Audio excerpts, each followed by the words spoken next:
Então, é muito prazer, viu, André? E muito obrigado, novamente, muito obrigado pela disponibilidade aqui em vir falar da Febre de Urbicande, que é o segundo volume das Cidades Obscuras, que é desenhado pelo François Chuitem e escrito pelo Bernard Peters.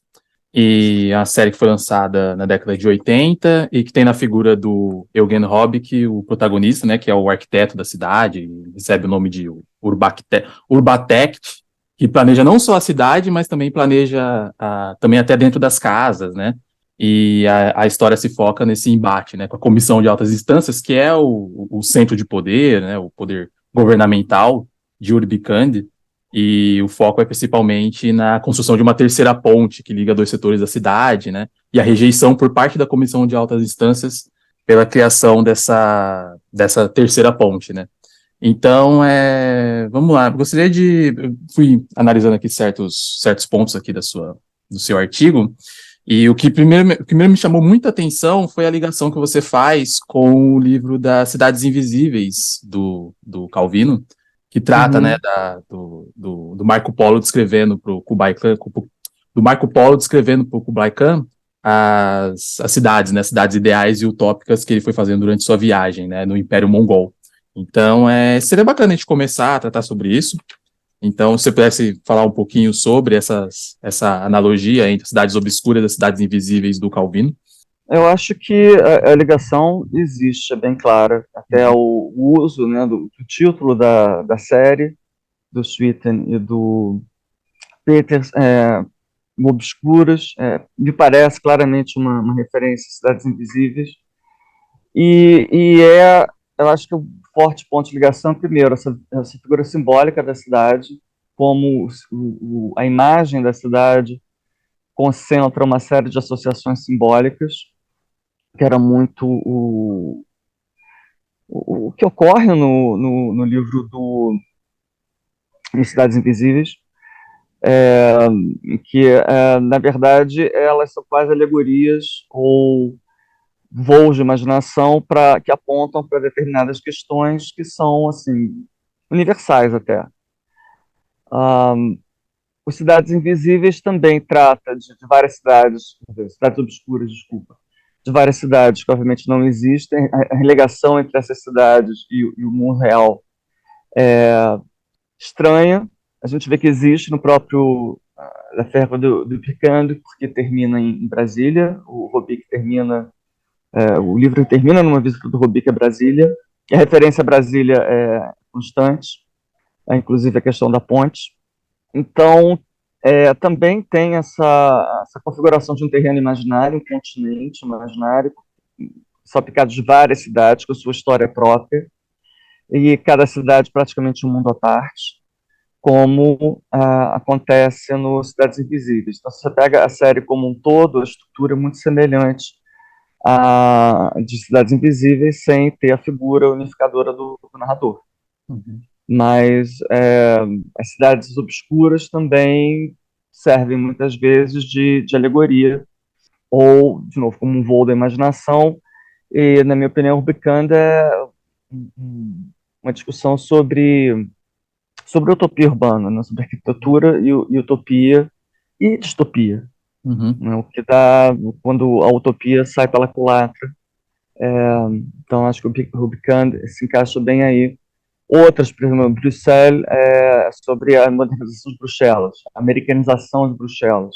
Então, as cidades servem como esse reflexo enviesado, distorcido, de questões que a gente enfrenta, às vezes nas nossas cidades e às vezes na nossa cultura, no nosso imaginário, na nossa maneira de pensar. Não, perfeito, perfeito. E até já linkar aqui com a próxima pergunta, que já traz muito essa carga da questão da utopia.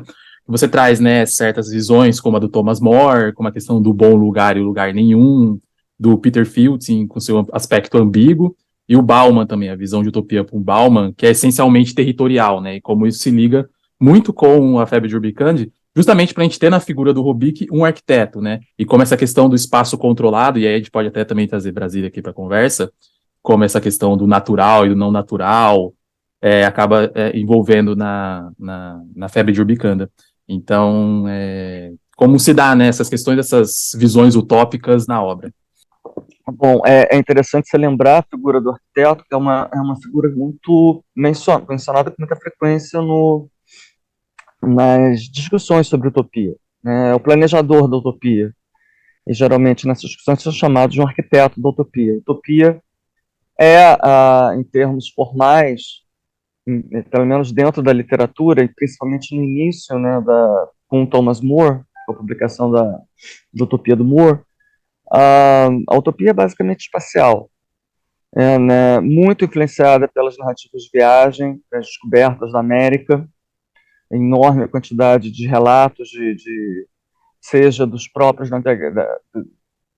assim, digamos assim, da própria, dos próprios navegadores, como Pedro Vaz de Caminha, que tem, né, um relator que acompanha Pedro Álvares Cabral, Cristóvão Colombo que também tem seu diário de viagem, tem inúmeros outros que visitam a América bem no início, né, até antes do início da colonização propriamente dita, né, nos primeiros contatos da Europa com a América, que influencia muitíssimo a própria ideia de utopia do Moore.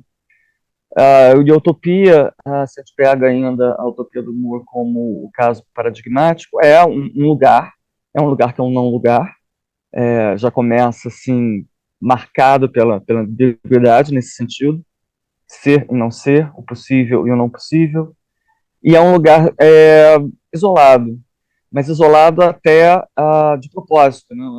A ilha da Utopia originalmente era uma península e os habitantes de Utopia cortam a ligação com a Terra, e então essa ideia de um enclave, de um muro, de um espaço fechado é muito presente na Utopia no início. Depois, acho que no século XIX, que a ideia de utopia passa a ser ligada ao tempo e não ao espaço, uma sociedade futura.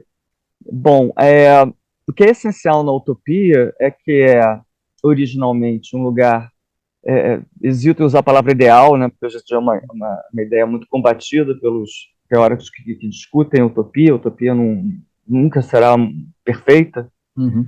mas um lugar, digamos assim, idealizado, um ideal a se atingir, mas ele é sobretudo um espaço humano, um espaço criado pelo homem, planejado pelo homem. É um resultado do racionalismo, Uhum. planejamento social, né, pelo menos as utopias originais, né, as clássicas. É fruto de um planejamento calculado. Então, essa figura aparece em Ubicant, na figura do Ubik, ai meu Deus, do Rubik. Ele é associado também ao surgimento dessa estrutura, né, para quem não leu A Febre de Rubicand, surge, de repente, na cidade um cubo oco, né, só tem os contornos das arestas, e esse cubo começa a crescer e a criar novos cubos, então vai se criando uma rede de cubos. Na verdade, visto de fora, se percebe que é uma pirâmide. Esse cubo é misterioso, é descoberto por acaso, é quase como uma dessas descobertas arqueológicas ocidentais, que você corre quando se faz obras na cidade. Eles errado e começa a crescer, né? O cubo em si, né, desculpa, já estou me desviando, deixa eu voltar para o Rubik. Imagina. Esse cubo Vai elevado para o Rubik voltar. era parte das obras, né, do planejamento urbano. Para começar, você já tem ele como uma ideia, como a figura da pessoa que planeja o espaço urbano de forma deliberada, né, de forma racional, e ele é muito racional mesmo, seguindo um plano muito, assim, muitos ângulos retos, ele elimina curvas, é bem um tipo de construção racional e artificial, imposta, né, pelo homem. Obviamente uma criação humana, mas aí já entra vários aspectos que são interessantes que vão se cruzando. Para o É, Rubik isso daí também é uma espécie de arte. eu Um dos queria até. motivos... Hum, Fala. pode completar. Sim, mas aí nesse sentido é literalmente um arquiteto da utopia. Agora, essa utopia nunca foi exatamente uma utopia. Essa utopia Uhum. em Urbicanda, essa primeira tentativa de uma utopia via arquitetura urbana, na verdade se revela uma distopia, porque a própria arquitetura se apresenta como uma arquitetura do poder, Uhum. né? Uma arquitetura monumental, muito ligada por exemplo, à arquitetura monumental do modernismo, nas suas manifestações em todos os lugares, mas muito forte na União Soviética, por exemplo, nos governos fascistas, Uhum. a criação desses monumentos que são símbolos do poder centralizado, né, controlador do Estado. Sim. Eu justamente estava querendo trazer esse ponto mesmo, porque até onde essa racionalidade ela acaba pendendo para esse autoritarismo, para essa questão do controle, e é uma linha tênue, né, entre aonde você quer que seja uma utopia e aonde ela passa a ser uma distopia. Lendo, né, eu lembro muito de Brasília, eu também vi um documentário no passado sobre o fascismo na Itália, Uhum, e ele também trata da questão da estética, do fascismo, tudo, e também trata uma parte da arquitetura, né? E ele mostra o Coliseu Quadrado, que é aquela obra, é um prédio na Itália, que ele tem diversas janelas, assim, mais ou menos, e na vertical eu acho que é a quantidade de letras que tem Benito, e na horizontal é a quantidade de letras que tem Mussolini. E uhum. como quando você entra dentro desse prédio, é muito, assim, lembra muito Urbicandi, porque é tudo sempre linear, racional, sabe? São linhas frias, linhas retas. Então, como esse sonho utópico, ele acaba passando para algo autoritário, para algo potencialmente fascista, né? Não só fascista, mas potencialmente fascista por ter essa questão do controle, né? Não potencialmente fascista, porque quando a gente olha a Brasília também é planejada também para ter um certo controle, né? Então, o quanto que essa utopia tem uma linha tênue entre a utopia e a distopia.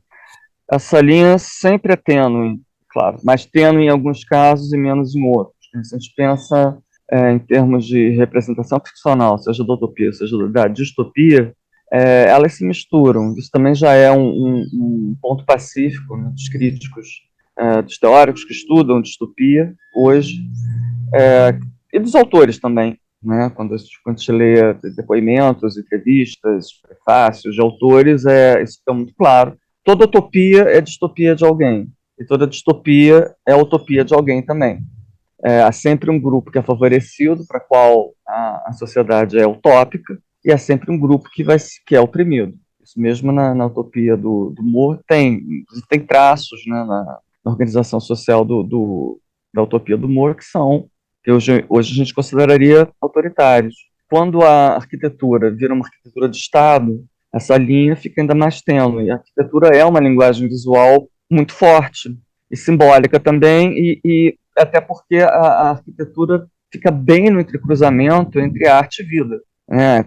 Claro que tem um aspecto estético, puramente estético, central, mas é a construção de espaços que vão ser vividos. Então, literalmente, é a arte entrando na vida via arquitetura. Então, essa ideia de uma organização consciente, racional do espaço, é muito fácil degenerar numa ideia de um controle exacerbado, porque você está planejando todo o espaço, e isso tem um significado, porque é uma organização também de como esse espaço vai ser usado, como ele vai ser transitado, quem vai ter acesso a ele, quem não vai ter. Então, a própria ideia de um planejamento central já se presta muito facilmente à representação de uma distopia. E o fato é que a arquitetura monumental é realmente usada, sempre foi, desde a antiguidade, foi usado desde o início da civilização, das primeiras cidades, foi usado como uma forma de representação do poder, de impor determinados valores na própria organização social, assim, diretamente a organização centralizada na veia da organização social, né, porque isso parte de um Estado, não são obras que surgem espontaneamente. Então, desde a organização de toda uma cidade, digamos assim, imagino, do México pré-hispânico, até todo o eixo de orientação de uma cidade que segue determinados princípios religiosos de uma classe sacerdotal, Uhum. aliada a uma classe dirigente, até mesmo Brasília, né, que também tem a sua dinâmica, e Brasília é um excelente exemplo. É uma cidade criada onde não havia nada, basicamente, e isolada também, né, no Planalto. Então, ao mesmo tempo, uma proposta de um espaço utópico, é, que de fato haveria uma circulação, né? Tem essa ideia das quadras serem vazadas, a vida embaixo das quadras, né, correria de forma mais ou menos assim, livre, né? Bem ao contrário do que ocorre com as cidades brasileiras hoje, que cada prédio está atrás de grades, Uhum. mas também tem o seu eixo monumental, também tem uma esplanada dos três poderes. Os três poderes estão sempre representados ali, isolados, né? A sua monumentalidade. Então, e as suas exclusões também, né? Uhum. Quantos são excluídos, na verdade, de Brasília e né, moram em cidades satélites para servir a Uhum. Brasília, mas não Exato. estão incluídos em Brasília. Uhum. E isso é uma cidade que não era exatamente, o plano original não era assim, um ideário fascista, Uhum. mas esse planejamento também se empresta a esse tipo de coisa na prática. E em termos simbólicos, né, quando esse espaço é reapropriado na ficção, ele também é facilmente apropriado para representar uma distopia. E a ordem urbicana é essa sim, fascista mesmo, extremamente controladora. Agora, que vai interpassa na arte, como eu falei antes, né? Estética e vivência. O Robic queria muito essa terceira ponte para manter a simetria de Urbicano. É puramente estético, né? É estético o princípio, não é de deslocamento, ele não tem a menor preocupação em aumentar a circulação. Urbicano é uma cidade dividida, né, as duas margens do Rio, a margem sul e a margem norte. Você vê também os eixos de orientação, né, de Brasília, as suas a norte. Uhum. Com a asa norte praticamente isolada. A gente vai Uhum. percebendo ao longo da narrativa que os habitantes do sul não vão à ala norte e que é muito difícil atravessar o rio. Uhum. Mas a construção da ponte não é para facilitar essa circulação, é para manter a simetria. Então você vê também que é uma lógica completamente abstrata, vamos dizer assim, no sentido de que é puramente estética, não tem nada a ver com as necessidades e a vivência da cidade em si, se impondo. E que é bloqueada por motivos políticos, porque esse conselho não quer facilitar o deslocamento de uma margem para outra, Uhum. que é uma coisa que, logicamente, quando o cubo começa a se multiplicar e formar a rede, vai Isso. embora. É um embate, né, entre a parte política, né, que está pensando além da estética, e o arquiteto pensando apenas puramente no estético, né. E eu acho interessante também quando a gente para pensar, como também, né, em governos fascistas, a gente tem essa questão do puramente estético também ligado à antiguidade greco-romana, né. E Uhum, como quando a gente pegava as críticas ao surrealismo que eram feitas, por exemplo, em governos fascistas, como eles sempre estavam querendo voltar, né, para essa antiguidade greco-romana, e como isso acaba tendo uma expressão na febre de Urbicanda, porque a gente está falando de algo que o Robic, quando ele pensa no humano, na regularidade, em contraponto ao não humano, né, que é a natureza irregular. Então, uhum, como, não só nessa questão da arquitetura, né, mas também nas artes plásticas no geral, você vai sempre ter esse embate entre o regular e o não regular, e sempre com o regular sendo ligado à questão da racionalidade, né? uhum. Em Rubicano, com certeza. Né? Inclusive, eu nem sei se eu acho que tem referências também a essa antiguidade clássica, mas muito do Art Deco também. As estátuas que Uhum. aparecem em Rubicano são muito no estilo Art Deco. Lembram muito um estilo, por exemplo, do Cristo Redentor. Uhum. Aquelas linhas retas, uma certa estilização da imagem para que ela se adeque da imagem humana que eu estou falando. Uhum. Para que no estatuário, né? Estátuas monumentais, mas de traços retos, para que ela se enquadre também numa espécie de geometria muito regular, Uhum. muito simétrica. As estátuas que a gente vê em Urbicante seguem esse estilo. Nessa questão estética também, eu acho que o Robic é um arquiteto da utopia um pouco, digamos assim, que sai um pouco o que seria o papel exatamente o papel do arquiteto Uhum. da utopia, porque o arquiteto da utopia está pensando numa organização social, em relações sociais, em relações de poder, como estruturar isso da melhor forma possível. Então, a preocupação do arquiteto da utopia é primordialmente social, Uhum. né? E de um mundo humano também. Como a utopia é um mundo planejado pelos homens, é um mundo humano. Por isso que ela só é possível com modernidade. Né? Ela é muito diferente da noção dos jardins do paraíso terrestre, né? Ou dos jardins maravilhosos, ou do paraíso pós-morte. porque ela é construída. Daí a arquitetura também ser uma imagem muito importante para se pensar em utopia, né? Por causa dessa simbologia da construção. Mas o Robic não pensa na questão social, ele não está pensando na vida social de Rubicando, da relação entre diferentes classes, em como esse poder centralizado de Rubicando vai se organizar e organizar a vida da cidade como um todo, mas sim só na estética. Então, ele é um arquiteto formal, Uhum. não um arquiteto social, por mais que a arquitetura dele influencie o social, quase como se isso fosse um incidental para ele. Sim. Agora, ele passa a ser associado a essa estrutura de cubos que vai surgindo. Todo mundo acha que é a criação dele, porque começa na casa dele. A rede começa a se formar a partir do escritório dele, mas é porque o cubo estava lá. Uhum. Então também tem algo de acidente aí.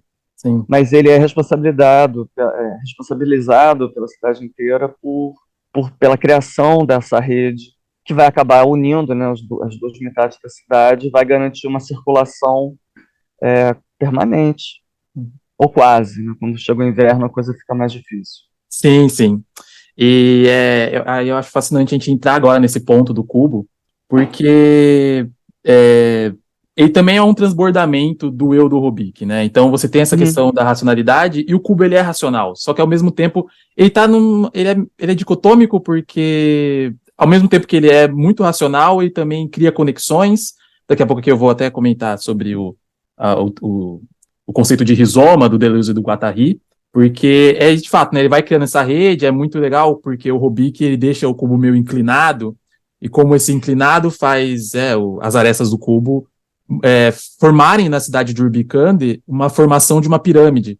Então justamente esse o fato dele deixar o cubo inclinado forma-se em Urbicande esse formato de pirâmide, que é um formato que o Robic adora muito, porque é linear, é racional, mas ao mesmo tempo o cubo se presta como uma rede, uma conexão social que está além dos desejos do que o Robic queria, né? Quando ele queria juntar a margem sul e a margem norte com a terceira ponte.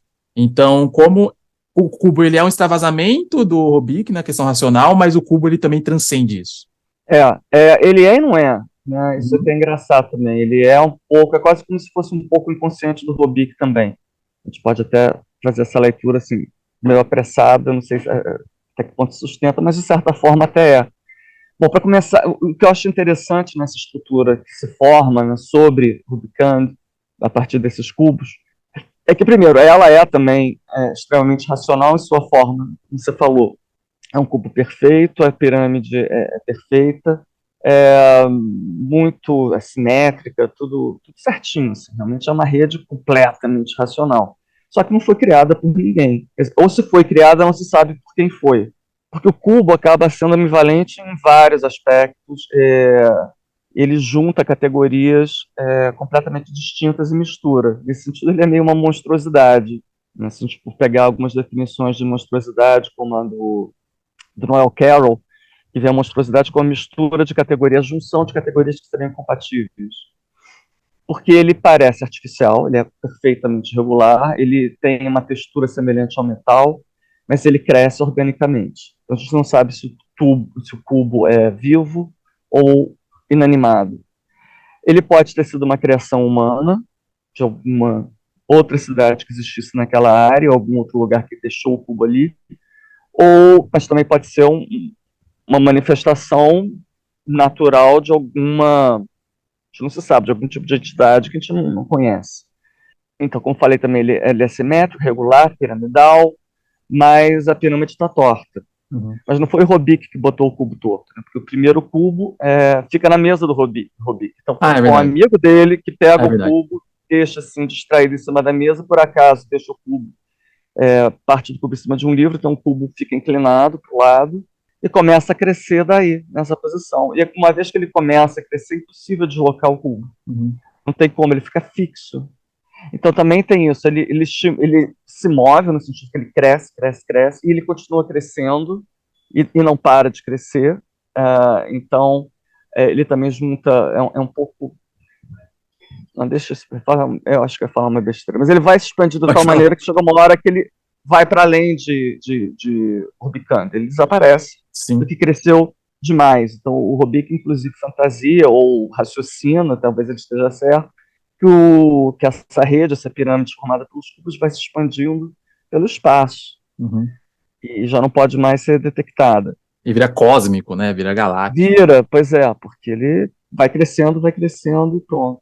É, ele também é muito material, você vê em sua própria fixidez, ninguém consegue tirar ele do lugar uma vez que ele começa a crescer, muito concreto, mas ele também vai atravessando a matéria de tudo que está em volta dele à medida que vai crescendo. Então, ao mesmo tempo, algo que não se toca, algo intangível, e algo que está muito lá e é inescapável. E aí, isso parece muito planejado. Ele parece ser realmente a forma e a maneira como ele promove a circulação das duas metades da cidade como uma solução formal do problema que o Rubik estava querendo resolver. Mas ele está torto também, então a Uhum. simetria já quebra. É. E ele tem e se junta então a questão do acaso também. Ele cresce nessa posição por acaso, como a E, descoberta dele também se dá por acaso. sim. É, aí também eu gostaria de comentar sobre. Aí tem essa questão, né, do hibridismo, né, que ao mesmo tempo o cubo ele é artificial, é natural, porque ele tem uma formação artificial, mas também ele parece ele ultrapassa as pessoas, ele ultrapassa o próprio Rubik, né, ele acaba dormindo e ele vê que ele está ultrapassado e precisa esperar É, o cubo também crescer, tem isso. né, Ele é inerente, mas é é, transcendente. para sair. Ele é matéria morta e também é matéria viva. E como isso se liga também à questão do hibridismo, né? Que a gente pode trazer também o manifesto Cyborg da Donna Haraway, e como essas questões se juntam também com relação. Quando a gente pega a Donna Haraway, a gente está falando de um pós-modernismo e um pós-humanismo, né? E Uhum. no apagamento de fronteiras e a delimitação. Apagamento de fronteiras, a delimitação e a crítica a esse determinismo biológico, né? Que no caso da Donna Haraway, ela está falando com uma questão da ficção científica, né? Em contraponto à questão humanista, de questões de gênero e delimitações. Então, como esse cubo artificial, natural, como ele é uma expressão desse ciborguismo, desse pós-humanismo que vem, né, junto com a pós-modernidade. Bom, como você falou, para começar pelo próprio hibridismo e pela dissolução de fronteiras. Isso está tematizado de forma muito clara na história em quadrinhos, literalmente rompendo a fronteira entre essas duas cidades. E algo também desse improviso, dessa ligação do humano com o não humano. O cubo promove isso. Nesse sentido, é quando um determinado momento em que o cubo está num determinado estágio de crescimento, que se tornam possíveis as ligações, porque também tem isso, o cubo cresce, forma essa pirâmide, ela cresce, fica um tempo parado, depois volta a crescer.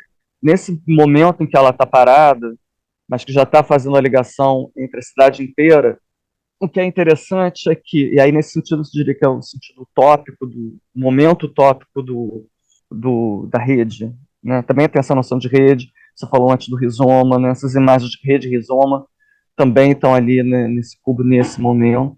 E se quiser, já pode trazer já essa questão do rizoma, do Deleuze e do Guattari, porque me parece ter muita influência, né, do pós-estruturalismo francês, e me parece ter uma influência direta dessa questão da rede que ela cria conexões e pontos que se ramificam entre si, né, como uma rede mesmo, pegando esse termo da biologia, e também como ela desterritorializa e reterritorializa, né, como Ela ela faz exatamente isso, exato. ela Né, penetra na cidade, ou seja, ela cria o novo e ela transcende, né? ela desterritorializa a cidade inteira, mudando completamente a dinâmica de deslocamento dentro da cidade. Realmente ela é literalmente uma rede de comunicações, e no que diz respeito à representação do poder, que é central no Vicano, é sobre a representação do poder. Aquele poder centralizado, altamente concentrado do Conselho, né, o governo anterior ao surgimento da rede, ele é dissolvido e se transforma. Você tem o deslocamento desse governo centralizado com aparato de controle muito claro numa rede que dissolve todas as relações. Então, simbolicamente, em termos de imagem, se dá essa representação de um poder concentrado, que o Bauman associaria à modernidade sólida, né, um momento também do fascismo, um momento dos grandes governos centralizados, para uma modernidade líquida, né, que é esse momento também da rede, do rizoma, das coisas que vão se comunicando de forma mais ou menos aleatória, Uhum. E o que é interessante é que esse poder meio pessoal, representado pela arquitetura monumental, quando surge o cubo, ele vai dando lugar a relações espontâneas, de como não só a partir do momento que todos os habitantes da cidade começam a se deslocar, a vida da cidade também vai se deslocando para a rede, começam a surgir mercados, lojas, sucursais, Bordéis. bordéis, nas ligações, né, entre os troncos do, da rede,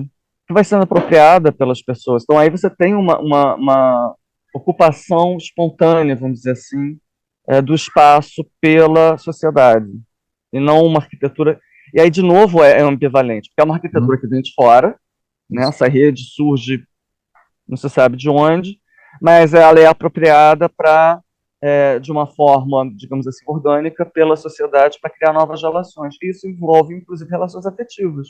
Né? As pessoas começam a se comunicar, por exemplo, quando algum eixo, né, dessa estrutura atravessa duas casas ou dois apartamentos, as pessoas de ambos os lados começam a se comunicar, às vezes elas trocam de habitação, os habitantes da margem sul começam a frequentar a margem norte, descobrem que ali a coisa é mais relaxada. Uhum. Então, aquele poder que parecia desumanizado se humaniza.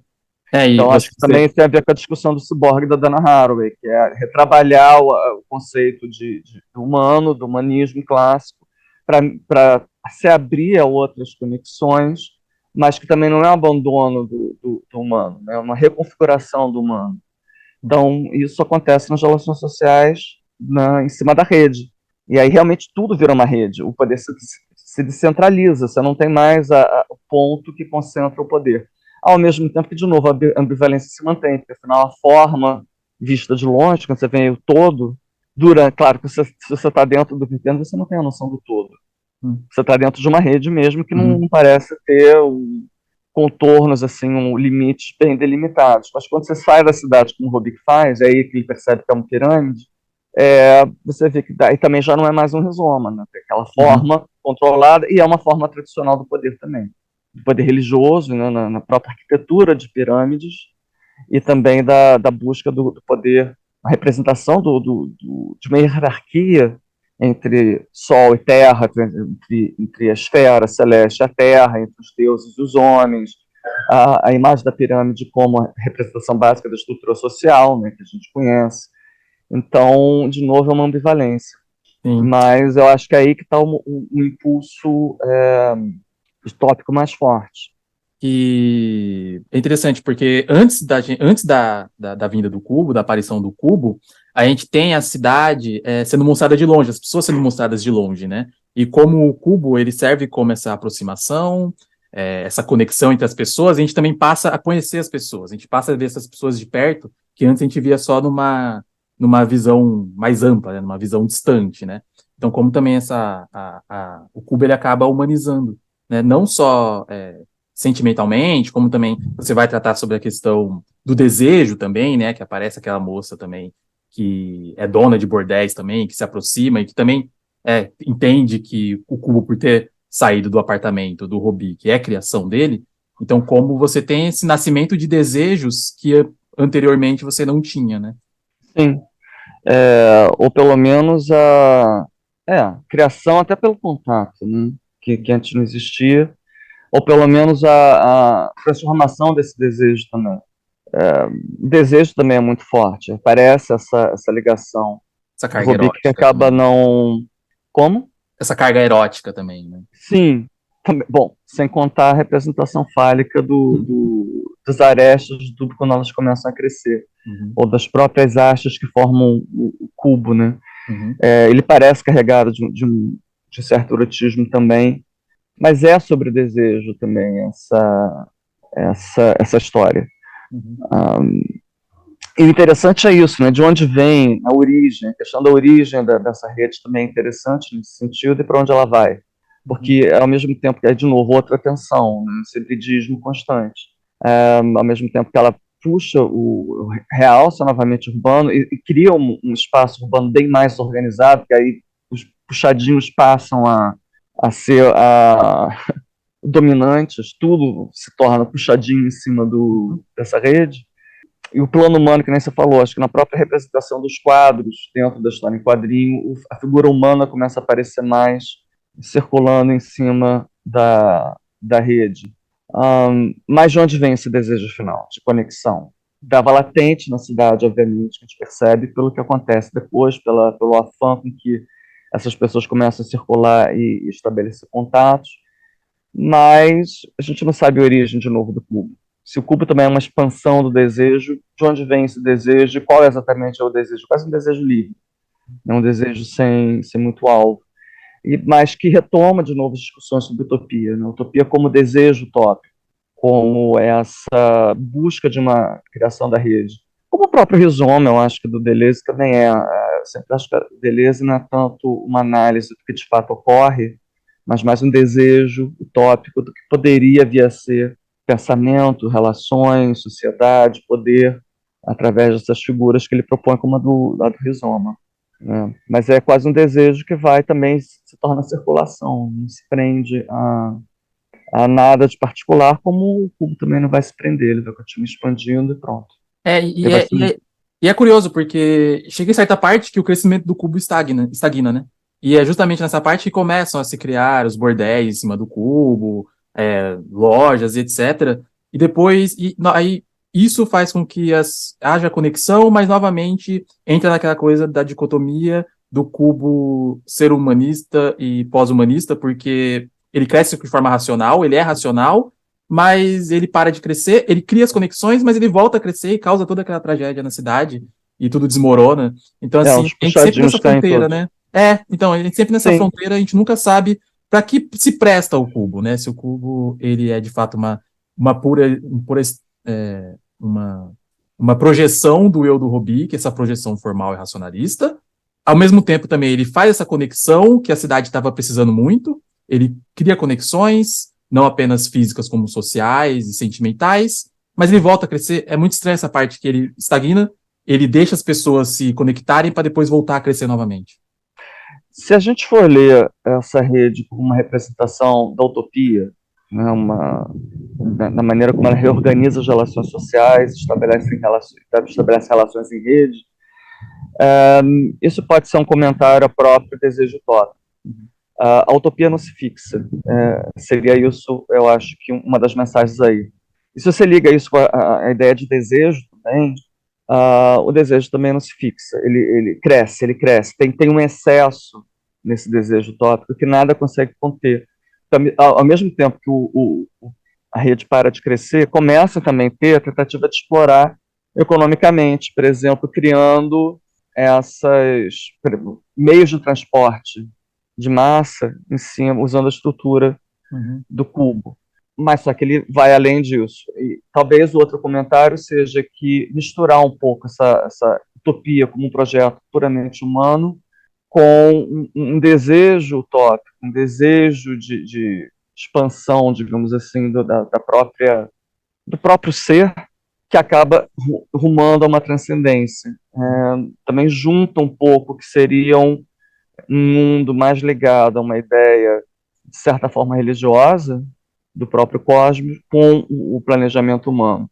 Então, se a gente for ver essa rede formada pelos cubos como uma expressão do desejo, ele vai além, e vai além da Terra até. Então, ele também tem um desejo rumo a uma transcendência. Uhum.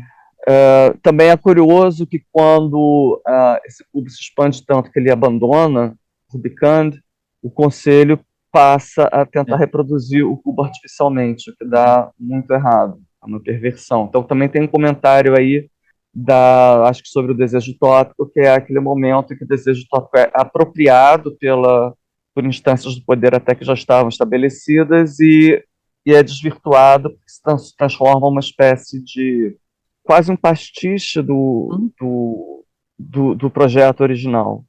E que é um comentário também à arquitetura urbana, como a gente estava falando no início, a arquitetura urbana utópica, né, que a gente estava comentando no início da nossa conversa, que eu acho que aquele episódio daquelas poucas páginas em Brasília no final aponta para isso também. O cubo Uhum. começa a aparecer em Brasília, no meio Uhum. da Praça dos Três Poderes, e daqui a pouco ele some. Uhum. Então a gente não sabe nem se foi uma ilusão ou não. Como que dizer que o projeto Utópico de Brasília surgiu ali a possibilidade de uma utopia, mas que desapareceu. Acho Uhum. que aí o fantasma dela permanece como desejo. Sim, Essa rede continua assombrando, né? sim, Literalmente a paisagem.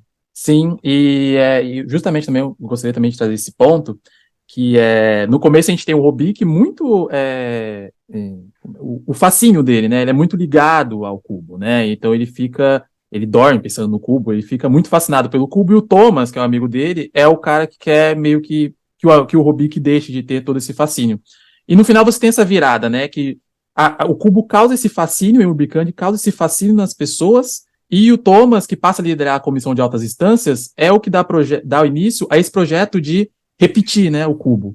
Mas, de fato, vira esse pastiche. Eu lembro o Frederick Jameson, ele trata muito sobre essa questão do pastiche. Eu li recentemente o Realismo Capitalista, do Mark Fisher, e lá ele vai juntar o Jameson e uma passagem do Jameson com relação ao Kurt Cobain, e como muitas das frustrações do Kurt Cobain se dava quando o Kurt Cobain descobriu que, na verdade, o rock da MTV, era um pastiche do que já tinha existido. E o Mark Fisher ele vai tratar sobre também no Fantasmas da Minha Vida, que é um outro livro dele, sobre como, na verdade, a música hoje ela é um pastiche do que já passou, e como se uma pessoa na década de 80 ouvisse a música de hoje, ela acharia que a música era da década de 80 e não uma evolução. Então, como as coisas vão se pastichizando. Então, é muito interessante como o Thomas, que era contra essa fixação do Robic por parte do cubo, ele passa a querer construir no final esse cubo, mas esse cubo racionalizado, mas que não tem também a mesma. Ele não é orgânico, né? Como esse cubo que acabou virando galáctico, né? Que acabou virando cósmico. Então, eu acho uma crítica interessante do ponto de que estamos sempre meio que pastichizando o que já se passou, poderia pensar assim.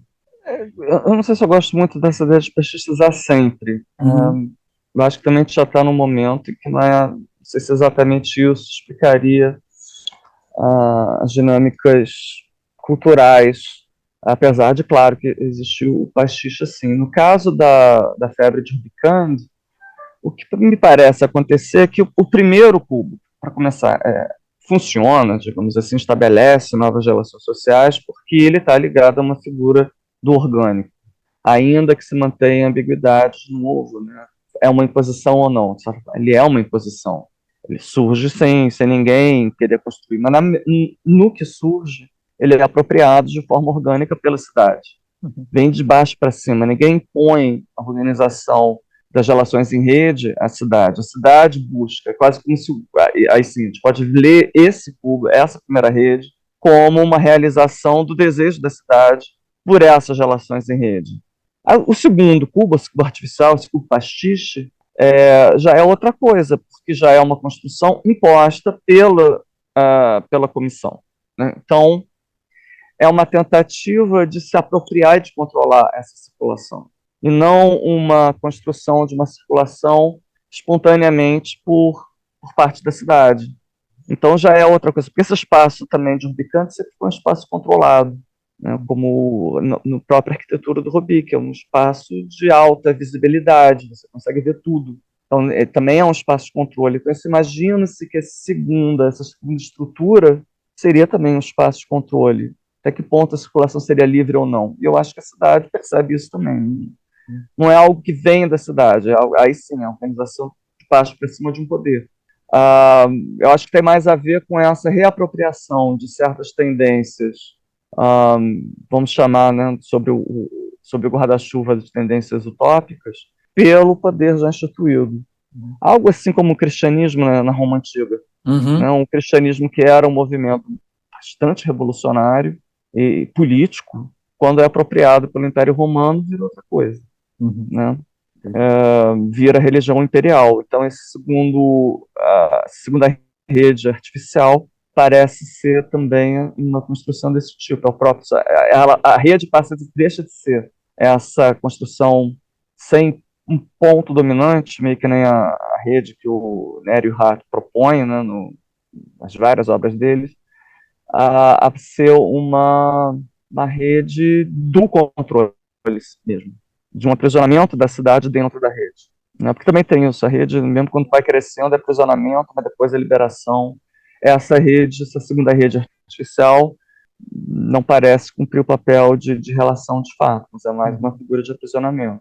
O que é interessante também é que ele mostra como uma imagem semelhante, símbolo semelhante, pode mudar radicalmente o significado, dependendo da maneira como eles são apropriados e assonados. Que é a própria ideia da distopia também, da utopia e distopia. Né? Que é uma utopia no momento vira distopia em outro momento, em outra circunstância. E aí, por fim, aqui, essas últimas páginas eu acho muito interessante, eu até grifei certas partes aqui, para a gente meio que pensar numa forma de conclusão dessa história, e qual é o mote principal dessa história, né? Porque até, né, como eu disse aqui, eu grifei, e você diz que ela é natural, né, pois constitui o espírito humano, mas também é artificial, pois não deixa de ser uma criação do homem. Ao mesmo tempo também que ela está entre nós e ao mesmo tempo não está. E assim o sonho utópico nos é essencial e ao mesmo tempo nos escapa. Então é toda essa construção dessa dicotomia, né? Então é o hibridismo, é o pós-humanismo e o humanismo, é o moderno e o pós-moderno. Como essa dicotomia, ela parece ser o ponto principal da história, né?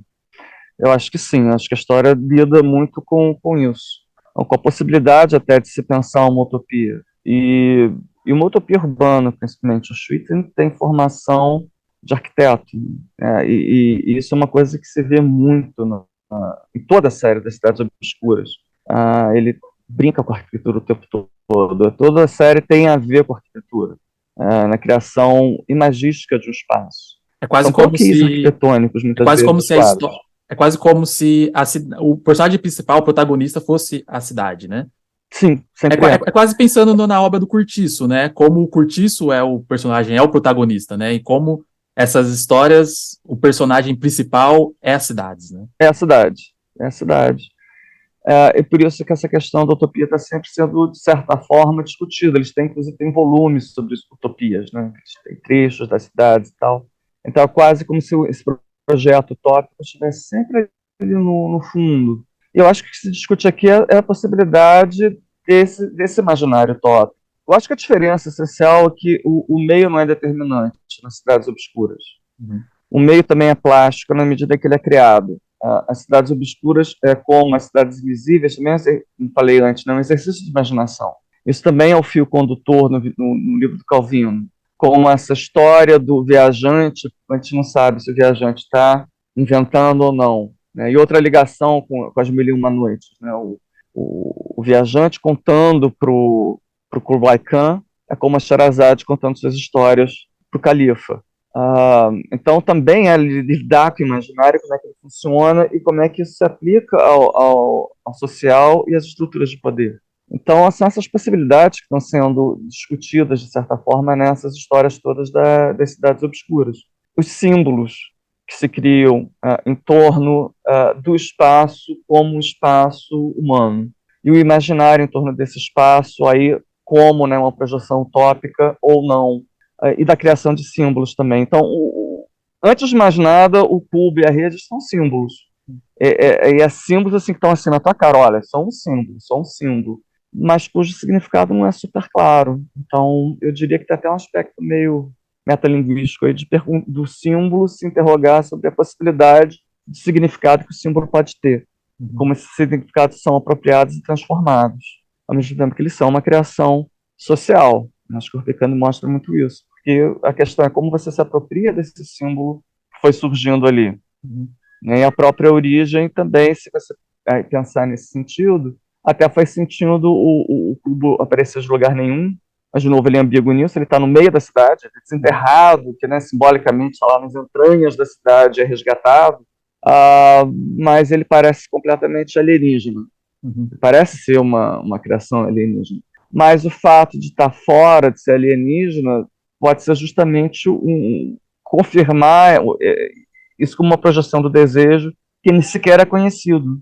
Aquela parte do desejo que a gente não reconhece, e que no caso do consciente, e que no caso das estruturas sociais também fica ainda mais complicadas, porque podem ser tendências que não são claras, não são nomeadas, mas que num determinado ponto da história, como aconteceu em várias ocasiões, de repente alguém percebe e conceitualiza aquilo, ou aquilo se manifesta num movimento social, entendeu? Então, acho que essa dinâmica do que são símbolos culturais, símbolos sociais, de desejos sociais e, claro, muito assim, condensados nessa ideia de utopia e distopia, são que a Febre de Picante discute, e um pouco também todas as cidades obscuras.